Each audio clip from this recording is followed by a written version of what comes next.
welcome to the Family of Things, our podcast series about life and how we live it. I'm Helen Shaw, and in this episode I'm with the filmmaker Frank Berry, a man who makes films of social realism in the style, you might say, of folks like Ken Loach. Stories which come from the lived experience of people, particularly young people, growing up often in working class suburbs of Dublin like Ballymun and Tala. Documentary films like Ballymun Lullaby, giving voice to young people at the tearing down of the Ballymun flats. And then a drama telling the challenging story of young people touched by suicide. And more recently, the compelling Michael Inside, the story of a young man caught up in the labyrinth quicksand of the Irish prison system. Now, Frank, I know you've spent a lot of your life, a big part of your life, teaching and working with young people. And what I find really curious in looking at your work, and particularly this body of work that you've now produced, which is so impressive and speaks for itself, but it brings me back to where you come from, because in a sense, these are grim stories sometimes of harsh realities, particularly Michael Inside, and, you know, looking at the stories of people who sometimes are growing up in environments where they seem to be without hope. But where did you grow up? Because it doesn't often seem to me that that's your background. No, I grew up in Foxfield in Raheny.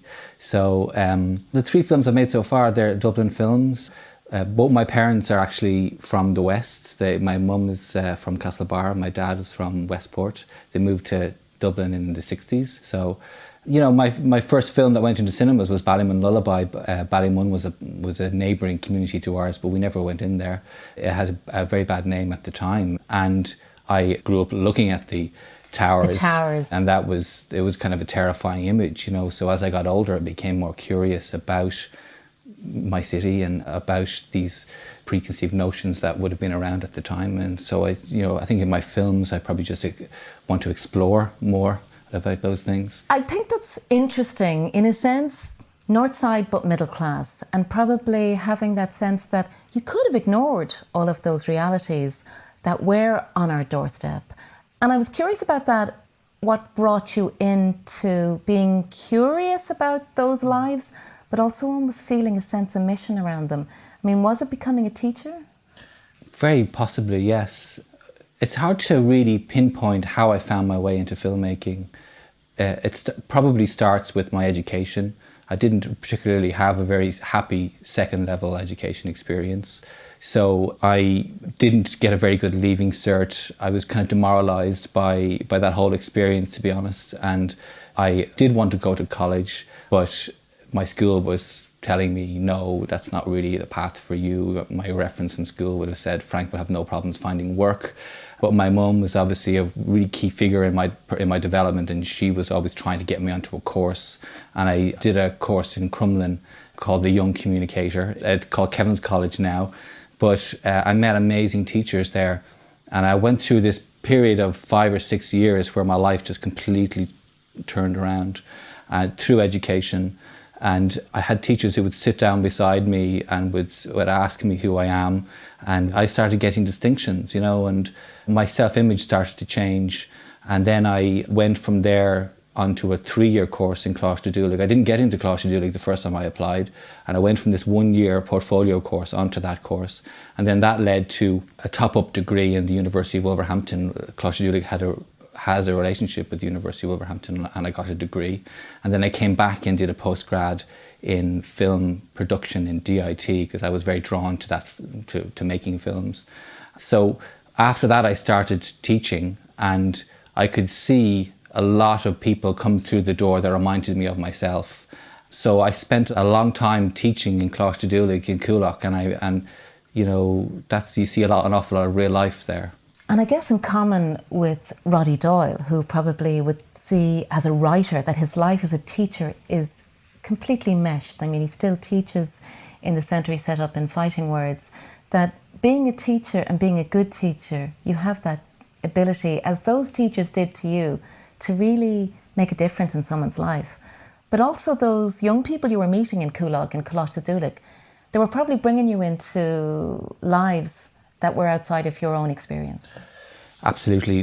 When you're teaching, you're in meetings all the time. Your colleagues, everybody's talking about the real world, what's out there. It's all about looking out and trying to bring it back into the classroom. And that's the discussions all the time. When I go out and make a film, you're in this bubble of this working environment. And when I'm there, I think, no, the real world is back in Cláiste. And I go back to teaching and you're talking about, it's a working environment, you're talking about people's lives, real problems, real difficulties, trying to help people, getting a sense of where they are in their artistic journey and in their lives, listening to people. That's the real world, you know? I think it's interesting you talk about teachers and perhaps even individuals who changed your life and who believed in you. It Yes. sounds like that there was a moment when somebody really says that point about, like, I think you can do this and I can believe in you. And that's what a good teacher, one good adult, Tony Bates always says. Absolutely. A key moment for me was expressing that. I was in DIT. I never thought I'd get into third level. I was in a class with people, there were arts graduates from Trinity and there were UCD and the different colleges, and I was there and I felt I got in the back door.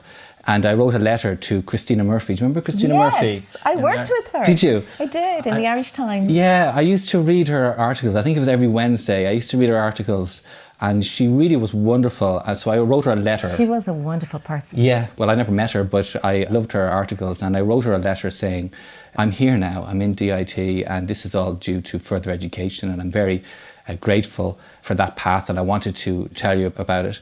And she published it. I didn't know she published it, and actually it was one of her last articles, if not her last. I'm not sure, but she published it. She died very young. Yeah. And then I went into Cláiste just to say hi, and Jim Martin, who was the really pivotal person in my own experience there, thought I was coming in to talk about the article, but I didn't even know it was published. And he offered me a job teaching. He said, by the way, I read the article.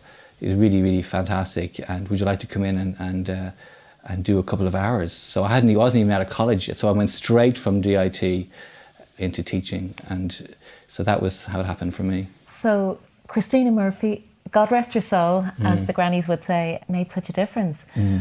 I think it's interesting in what you're describing there, but when I watch your films, and particularly Michael Inside, the most recent one about a young man ending up, as I say, in this, and I use the word quicksand of the prison system, because you're watching this innocent boy, he looks so young in the beginning, being sucked in to this brutalised, violent world.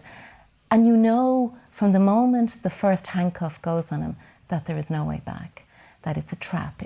It is this rat trap that he ends up in. It's heartbreaking. And it reminded me of seeing something when I was very small, and my mother made me watch it, because I grew up in Whitehall at the other corner of Ballymun and the flats. But my mother made me watch a TV black and white film made by Ken Loach. I didn't know who Ken Loach was at this stage. Cathy Come Home, which is around homelessness in London, I think. And still to this day, I can remember seeing that and being almost really puzzled by what was real and what was drama. And as somebody who ended up being really immersed in factual documentary, in thinking about that TV piece, which went out in the 60s, and that idea of turning real people's stories into docudrama, which Ken Loach, in a sense, became a champion of, and there is a whole British tradition around it. I'm wondering, with your work, and particularly where you have emerged now with films like Michael Inside, was that something you were aware of? Were you very influenced by people like that, or by that form of storytelling? Yes, I'm always drawn to the less obvious story. And Ken Loach, his films tell the story of ordinary people. And whenever I watch films or I hear stories like that, they always resonate more powerfully with me than the more dramatic stories, because I feel like the more dramatic stories are just, they're obviously can be very heartbreaking in their own way, but you could easily just write them off as a one-off, kind of this extraordinary set of circumstances. It's exceptional. Can you believe this happened, Whereas I've just always moved by these stories that represent more common human experience. And Ken Loach was inspired by film traditions before him, the Czech films, Milos Forman and Italian neorealism, I'm sure, and he's changed the landscape of British social realism. And whenever a really great piece of social realism is made, he's mentioned. Every era inspires the next, and they change slightly. I think filmmaking has a storyteller and a person and a character behind it. So the artistic life resembles a person's life, and a person's concerns and sympathies and all those things come into it. So it develops over the years, And the stories that you begin to tell with documentary form, like Ballymun Lullaby, which is a documentary more than a drama, that they're stories based in a place around a period of social change, but it also starts to create a sense of a social philosophy, which maybe has become more apparent by films like Michael Inside. I mean, is that something that went hand in hand, that or did the story lead and you made that? Or how much of a part of what you do is your political approach to life, your social political approach to life? Because when we talk about somebody like Ken Loach, we kind of know where we are in his take on the world and his view of society and his politics. I'm wondering, from your perspective, where that balance is, or was it a sense that the stories led and brought you into a place of social commentary? It's hard to know how or why. I can tell you how, which is I found myself making films, collaborating with community groups, and that was just something I was really drawn to. I started, when I left college, I made films that were, I had crews, short films, and we made a kind of a very low budget TV drama. And I felt I was on the road to being a director for hire, and I didn't enjoy it, and I just didn't. Being a journeyman. Yeah, well, I don't want to denigrate that work either, but it just wasn't making me happy. It was making me very unhappy, actually. And so I kind of left that, and I was teaching at the same time. I was getting an awful lot from teaching, but I knew that I was really enjoying making these smaller community videos. I had to do them to pay the rent, and I got a lot of projects from the Community Links program in DIT. I maintained very good relationships with DIT after I left, and I made a lot of these community videos. But I just loved it. It's the only way I can really describe it.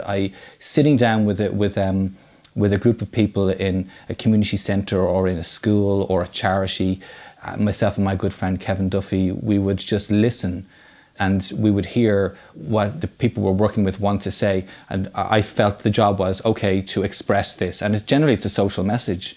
And I just loved it. And there wasn't a lot of pressure on these projects, really. We made little films, and every single last one we made, we thought about how to make this one better and how will we approach this film. And when we sat down and showed it to the people, they were always very, very happy with them. So that you'd given voice to them. Yeah, and they had a DVD. They could go off now and do screenings and help raise funding for themselves. And so a key moment for me was when that work developed into a bigger film, which was Ballymun Lullaby. And I spent 2 years in Ballymun. Myself and Kevin, we absolutely loved it. Being around Ron, being around the young people, listening to the message that actually being educated by Ron. So Ron Cooney, who's the teacher there in Ballymun, and someone I know well as well, because as I say, I grew up near there, knew Ron growing up in music. And we actually worked on a radio project around the Tower Songs project, which was around the music and the performance that came from the young people and children, David Brophy conducting.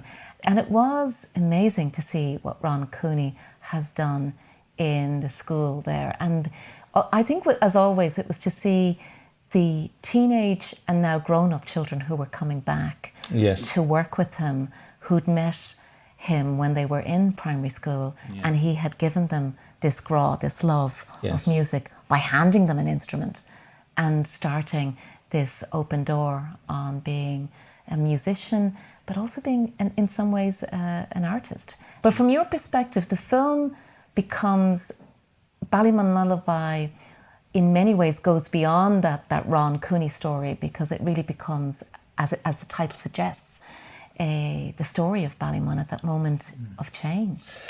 Yes, we were making the film in a similar manner to the way we were making those community videos all those years. And I turned to Kevin and said, well, if we're ever going to make a feature film or take this work to a bigger canvas, I suppose, or a bigger story, then this is the story. And I went into Ron and I said, Ron, I'd love to make a bigger film about this. It was instigated by the building of the music room. The Ballymun Regeneration built a room for him to facilitate what he was doing, and I said, okay, well, maybe I'll spend a year here. We'll just follow you for a year. And by spending time there, I just was thinking about Ballymun and listening to the lyrics of that composer Dara O'Toole was workshopping with the young people. And I felt, well, the story, the 40 years of when the towers were built and then until the towers came down, how wonderful would it be to tell the story from the hearts of the young people, to tell that story. And it just expanded then. It was a key moment for my filmmaking, that film, because having had a very, very unhappy beginning in filmmaking, I found a way of working that was my own in a way. And you could see yourself looking back from the screen when you see the film in some ways, and you're making your own work really. And so we had a small camera, just the two of us, and it ended up going into a couple of cinemas. So the 2 years of working with that community in Ballymun was a turning point, you know.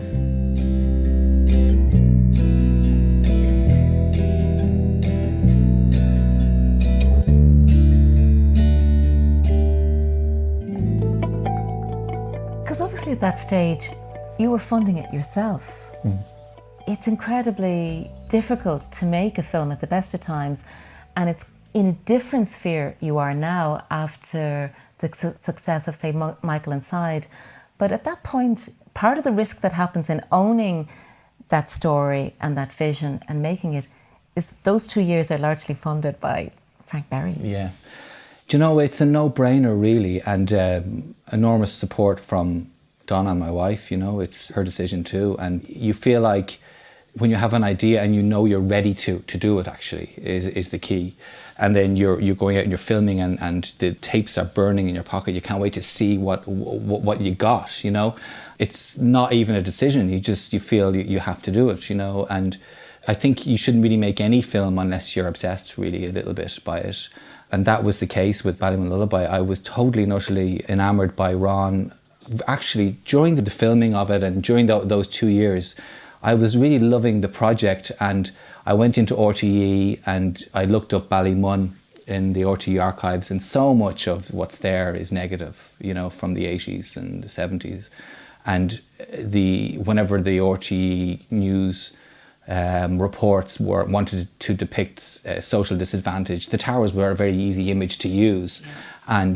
But what I was feeling out there was very different, a wonderful sense of community. I was just loving going out there, and I felt very driven to express that, for the film to be something different to all these images that I'd been seeing, you know. And I got great help from the Ballymun community as well. Great, you know, it was in terms of archive footage. So I managed to find a lot of wonderful archive footage in Ballymun that countered the negative imagery, you know. And it's so important because in some ways it is an archive of a place and time and a people, but it brings you very close to working with young people, not as actors, but as participants. And I suppose that becomes quite important in everything that happens after it, in that, like, the characters in Ballymun Lullaby, those teenagers who are now all, you know, probably all late 20s, you know, they're wonderful young people, and they shine through it. And I'm interested in the sense that you must have had as a teacher. You were used to bringing out the best in people, in looking for how you motivated or sparked interest, but that presumably in getting those performances, because sometimes while it's a documentary there are performances that you get from young people across the whole story, that was something that leads you into the next projects, including the next project in Tala, which deals with suicide in I Used to Live Here. Yes. When you're working on a film like Ballymun Lullaby and I Used to Live Here, where there's young people and you're there as the filmmaker, the process for me is similar, you know, which is to allow them to be at their best by making them as comfortable as they can be. And if they trust you and they understand exactly what they're in and they're not fearful of being embarrassed or humiliated or any of those feelings that you would have when you're young, yes, then when you put a camera on them, be it a drama or a documentary, you're allowing them to be their best. And that's what I try and do. I try to create that environment just by establishing trust, really. So when we're walking the streets of Ballymun during Ballymun Lullaby, we did the interviews out in the community while the young people were walking around, that there was a sense that they could express themselves and say things and not have to just repeat what they said in their head an hour ago, that they're actually just talking to you, and they know that if what they're saying is not really making sense or whatever, that you won't use it. You know, there's trust you. Yeah, exactly. And for I Used to Live Here, it was the very same. You know, it's more difficult in drama to do that, but the process or the aim is the same. You want to work with young people who feel that way about acting, and what I do the same thing. I just completely honest all the time about what we're doing, what the intentions are, and there's no shortcut. You know, over time they get to know you, and it just evolves that way. But time is the key factor. So in I Used to Live Here and Michael Inside, you've worked with young people who are emerging in acting, but it's their first role, and you're shaping them.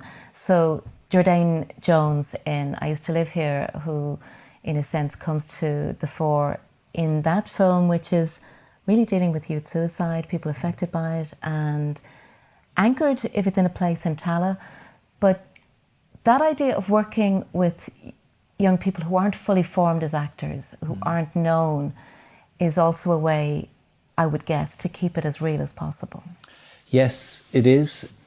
The idea initially wasn't that if I cast the film with non-professionals, it'll be more real and we'll have this great social realist drama. How great would that be? It was actually more to do with the subject. At the very beginning, when I read Tony Bates's article in the Irish Times, it really impacted on me. Which was around heavily. Youth mental health and suicide. Yeah, it was called Breaking the Ripple Effects of Suicide. So it was about how when a suicide tragedy takes place in a community, how it can affect other young people who may be in their own crisis and are looking at the outpouring of love. And it's about suicide ideation, how the idea, statistically, you're more likely for the idea to cross your mind. If someone in school... Someone you love. Yes, or even if somebody who you know to see in the distance. I just made Ballymun Lullaby 2 years with the community. I wanted to do that again. So maybe to answer your earlier question, I kind of found myself with this model of filmmaking where I was just a filmmaker in a community group. I wanted to do that again, and it just happened organically, but I felt it was like a bigger version of those smaller community projects. Do you know what I mean? Yeah. They're on a bigger... and so when I started I Used to Live Here, it wasn't necessarily a drama at the beginning. I wasn't quite sure what it would be. All I was sure was that this is something. Yeah, this is something that people need to know about. We need to be vigilant about this. And I'm maybe thinking as a teacher, somebody in your school dies by suicide, just to really look around. Take a hard look at the people who knew that person who may be vulnerable. That was the reason for me to make the film.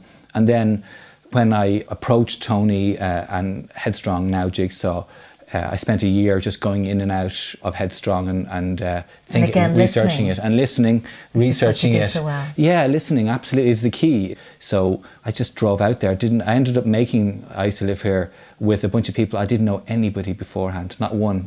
One person actually I knew before, but I didn't know anybody else. And we sat down, and I've made friends for life there. I was out there a couple of weeks ago. We went through this amazing experience together.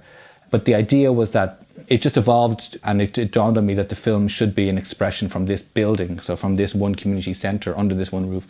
Let's cast it from here. So I started just doing workshops and going down to the youth nights, to the drop-ins, and getting to know the young people. And I had strict rules, that because I was so aware that there was vulnerable people around me. There's danger zones. Danger zones. And then if someone says, is Frank coming down on Tuesday night? And if you say, yeah, I'll be there, and you're not there, So I was absolutely, really committed, really. So, and then during the midterm break, I did camera workshops. And as time went by, I was no longer Frank the filmmaker. I was almost like, Frank really,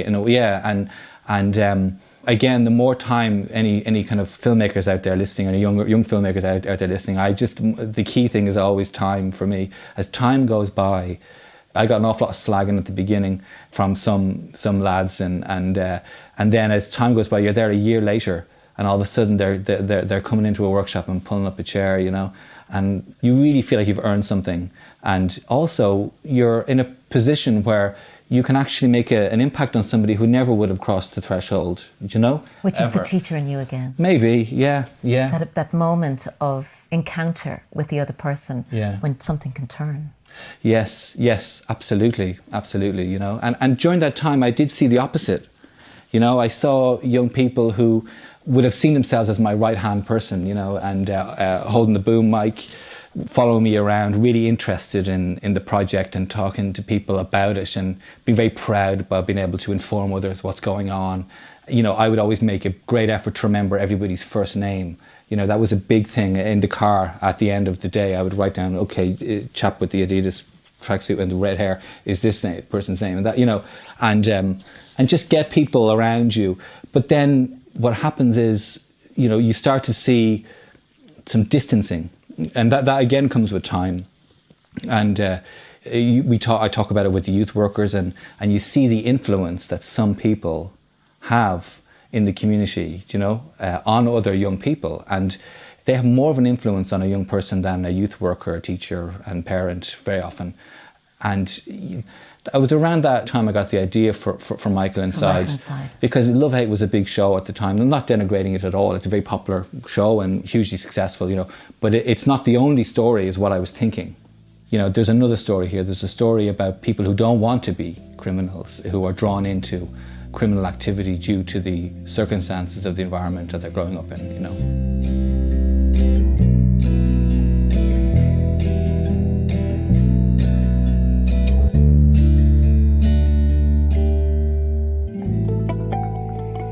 I mean, Michael Inside deals with a system which doesn't have any silver lining or hope. There are good people in it.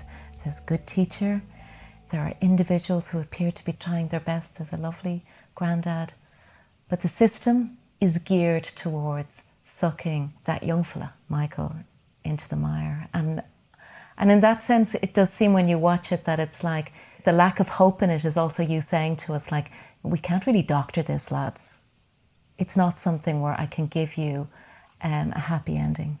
Yes. Was that difficult? Because, you're somebody in a sense who probably wants to see the outcome being that we can see a path out of that. But Michael Inside leaves you with that sense where when you leave the cinema, not only do you feel desolate and despair, but you should feel bloody angry. Mm. Yeah, the film could never have ended any other way. Again, spending 18 months with former prisoners, they sit in front of you and you see broken people, and you see people that are trying, but there's a real heartache in listening to their stories. And I mean, somebody said to me once, we were talking about some of the more kind of vicious characters in the film, and I knew I was speaking to somebody who could identify with doing those things. And he said to me once, Frank, I've been locked up since I was 11, So, you're confronted with that, and you think about that, and then as time goes by, you get to know the person, and there's a story behind every single prisoner. And of course, there's bad people in the world. This is not a film that says, that people do bad things, and this film's not trying to let them off the hook. But there's a lot of people like Michael in prison. A lot of people that I met most of them were in prison for drugs offences, And coming from similar backgrounds, I mean, it's something that was said maybe 20 years ago by Peter McVerry, that he could go into a christening in parishes and almost predict with terrifying accuracy where that kid might be in 18, 20 years' time.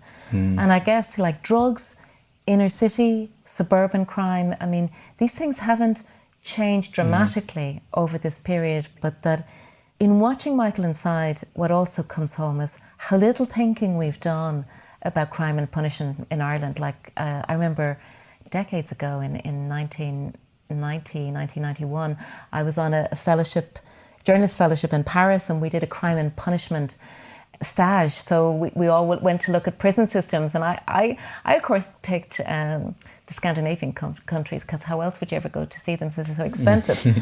But like, I remember in 91 seeing the prison systems in Denmark, Sweden and Norway, and just being unable to comprehend how at sea we were with those ideas.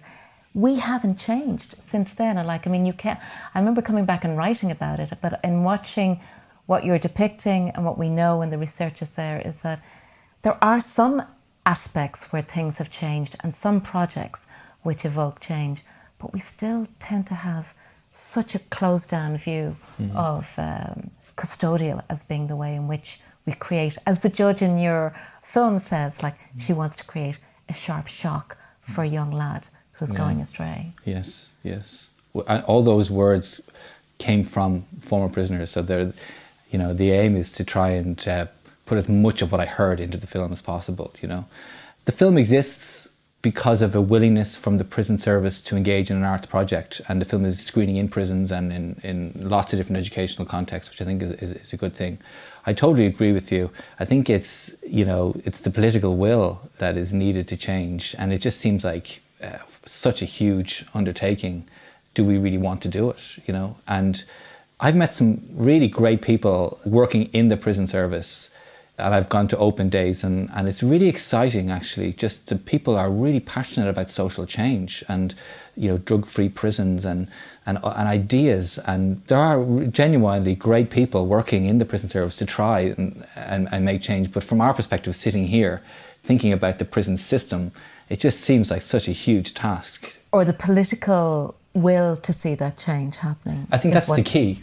That's the key for me, is the political will to see it happen. And the people drawn to this work are working in the prison service, have the talent and the ideas. I think it's really about the implementation and just that type of thinking. I'm curious, have your ideas changed in doing this? Because we all start from a point of view, and we might even have an opinion.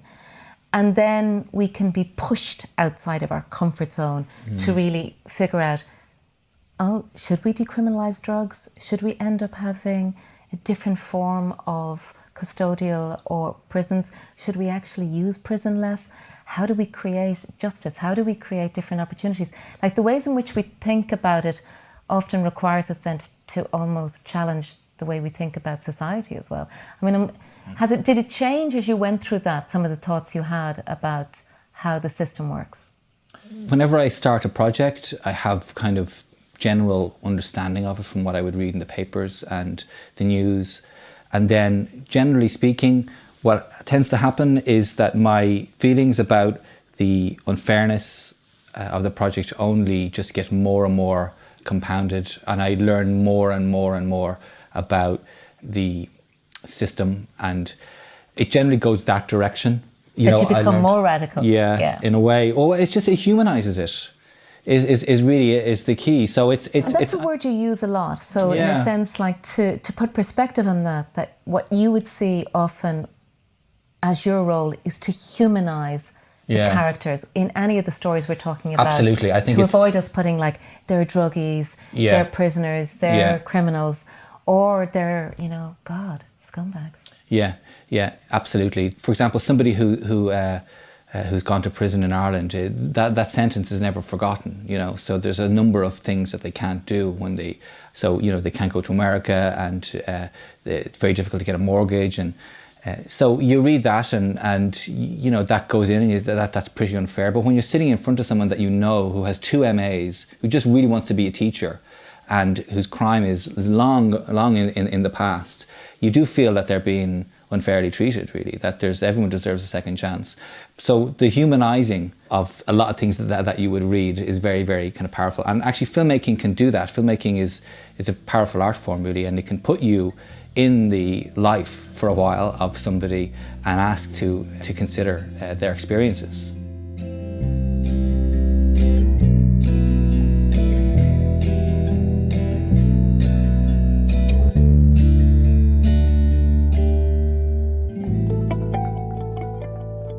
A lot of reviewers have said it, and obviously Michael Inside has won lots of awards. It's had incredible exposure, not just in Ireland, but internationally.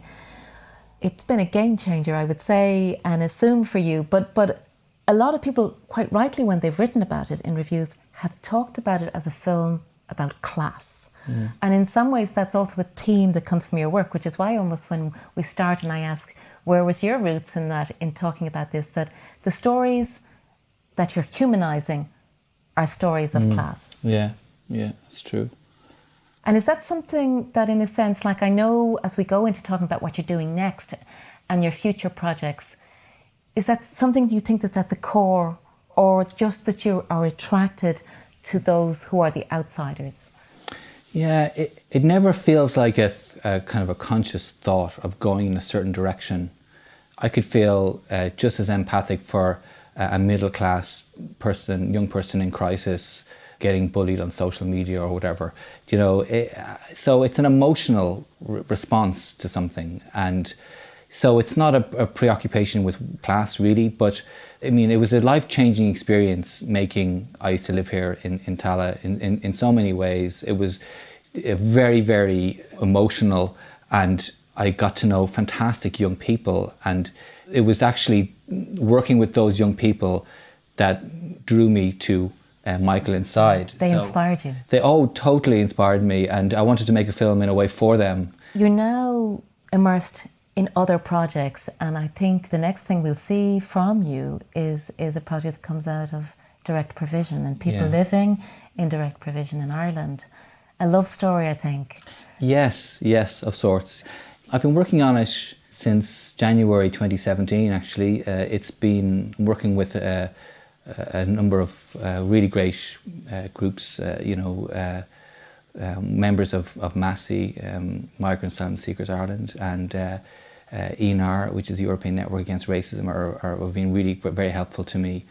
So I'm doing a lot of talking, a lot of listening. The idea is that the film is an expression of real lives, you know.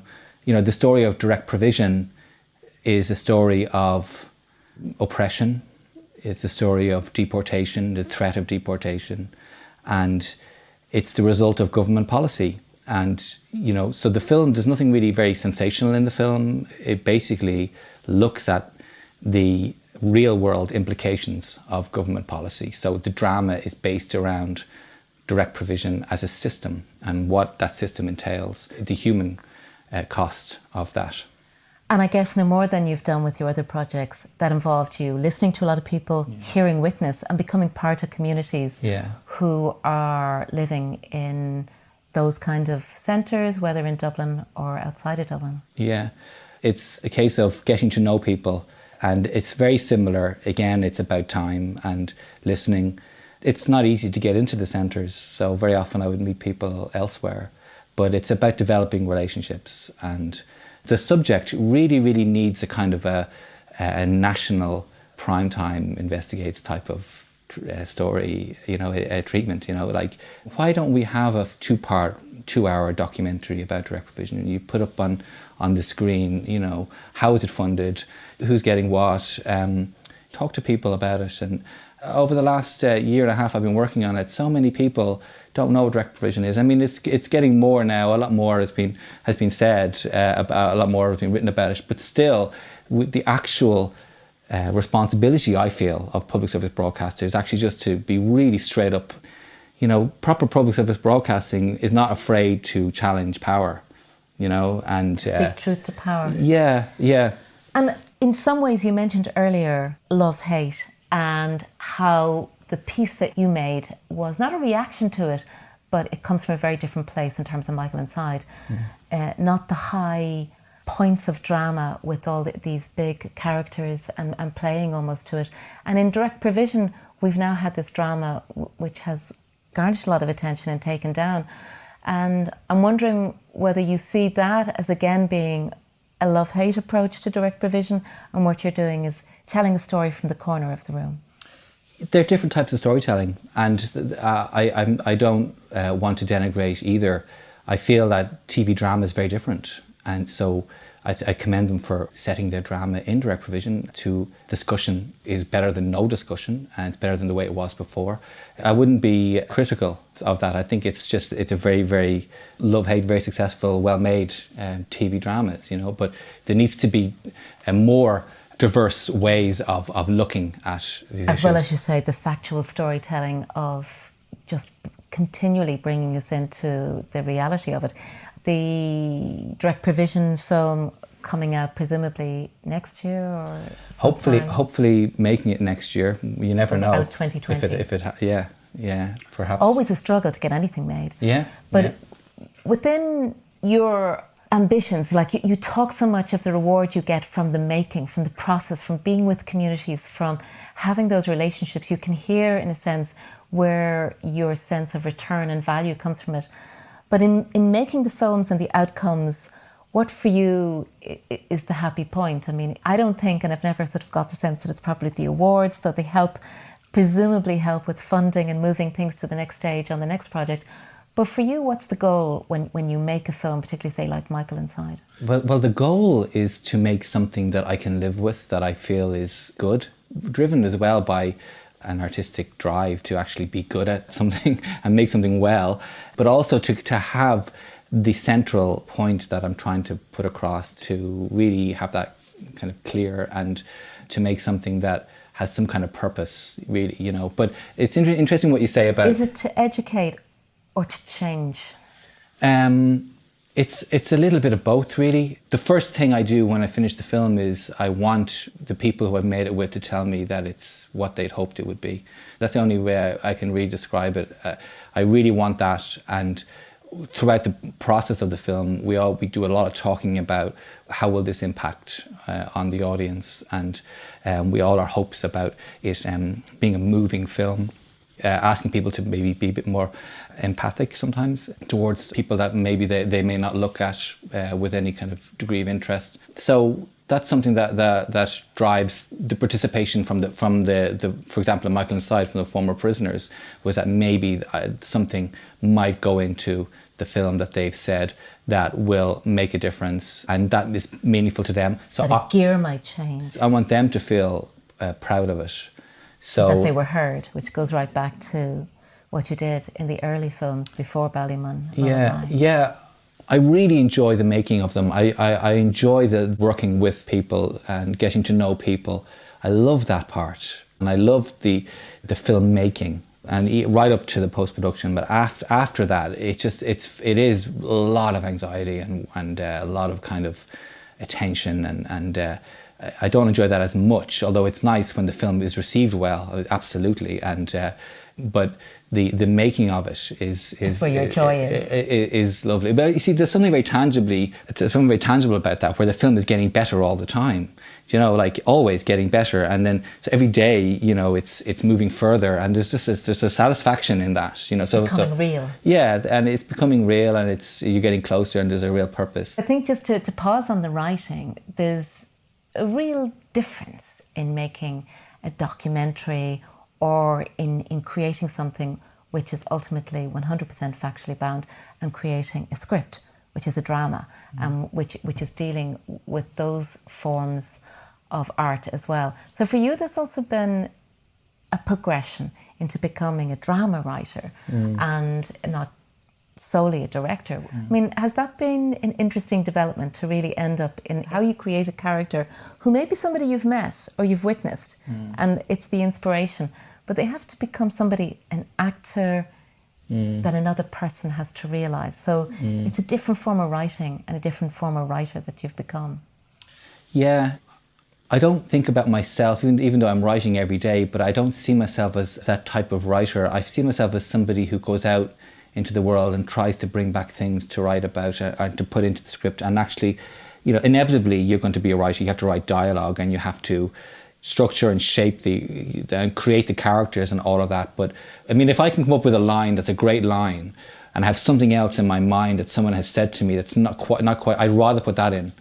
So a lot of the dialogue in the court scenes and an awful lot of dialogue in Michael Inside came directly from people like... And drama gives you the freedom to create a structure which in some ways documentary doesn't. Yeah, they say drama can be true and documentary can be a lie. I like that, But I like the fact that you can create a fictional world, but it can have truth, That can be quite powerful. And I was saying earlier that I'm assuming and observing that there is a game changer in Michael Inside for you as a filmmaker, because it has given you a different platform and different attention. Will that make it, do you think, easier to make your next projects? You would hope so. And as I said, I'm still in development with it, so we haven't started the process of trying to raise funding for it yet or any of that. I very much hope so.